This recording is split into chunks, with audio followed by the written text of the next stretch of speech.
Yeah. All right, Mr. Stecker, here's your golf lesson and golf swing today. So let's just take you out of the driving range. So when you get to the top of your backswing, it's a really good position. You can see the weight is on your back foot, which is real good. All right, and more importantly, the 82-degree mark is showing you the angle between your arm and the golf club. And the less degrees we have, closer, the longer we can stay close to 90 degrees and hold it longer, the more zip or pop we're going to get, and more speed you're going to get into the golf swing. So as you go through, and we just stop you halfway down, right? You stopped at 124. So you lost 82 degrees down to 124. You lost some leverage. And then as you got closer to the golf ball, you lost even more. You went from, so if let's just say it was 179 there, but let's just say if it was 182, you lost 100 degrees of angle. So where all that energy is being lost, it's kind of being all lost out here. If the golf ball is there, you put all the energy in the golf ball, and the golf ball goes miles. So it's not keeping your elbows in. Yeah, that's a perfect one. Absolutely. If you keep your elbow in, you can hold the angle longer. You're going to hold the angle better, right? So just to show you where it should try to be. We said we can't. She's the #1 player in the world on the lady side, but she's at 64. Right? She went from 64. Everybody loses, right? Everybody's going to lose the angle, but 64 to 104 is pretty good, right? And then she's at 154. You're at 179. So she's holding the angle a little bit better than you and I could, right? She has to really focus on that because she's only 100 pounds. She doesn't have the muscle mass to hit it a long way. All right. So in just taking your swing here. So I want you to concentrate less on throwing it from here and concentrate more on throwing it there, throwing the golf club. And we talked about, if you want to talk about tuck your elbow, that's a good one. That's a great swing thought. The other one is pull. You want to pull the golf club with your left hand instead of the right. Now, pulling with the left and not pushing with the right, if you do that pistol grip, right? You should take 1,000 practice swings with the pistol grip. Every practice swing that you make before you hit a golf ball, you should have your thumb and forefinger off the golf club. And then when you put the club behind the ball, put your fingers on it and hit it.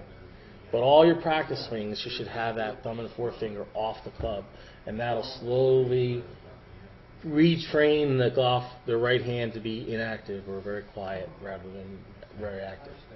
Right.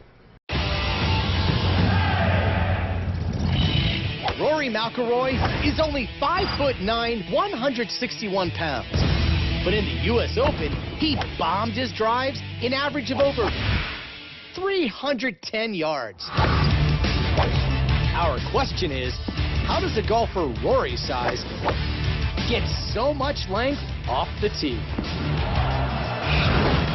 The key to generating distance is what's called the kinetic chain, drawing energy from the ground up through the legs, through the torso, into the arms, and into the club. And in the middle of that kinetic chain is a critical link, the hips.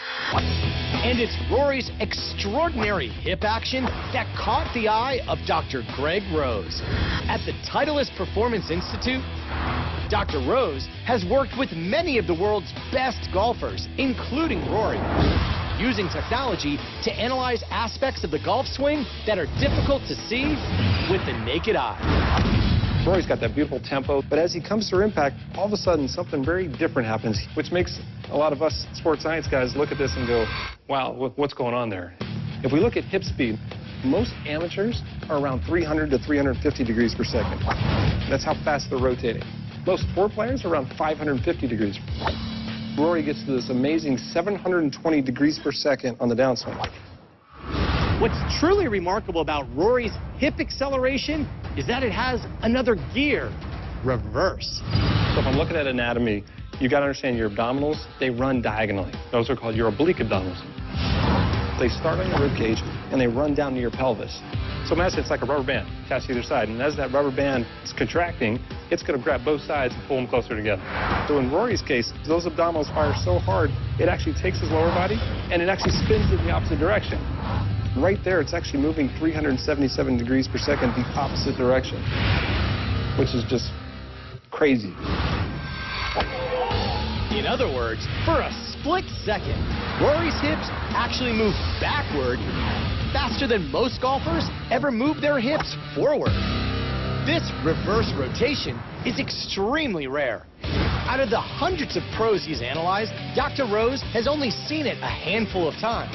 And while it isn't the key to Rory's length, it's an amazing indicator of the intense torque Rory uses to generate ball speeds of over 175 miles per hour, among the fastest in the world. Of course, Rory McIlroy didn't win the U.S. Open just by being long off the tee. His ball striking helped him set the Open record, hitting an amazing 62 out of 72 greens in regulation. For ESPN Sports Science, I'm John Brinkus.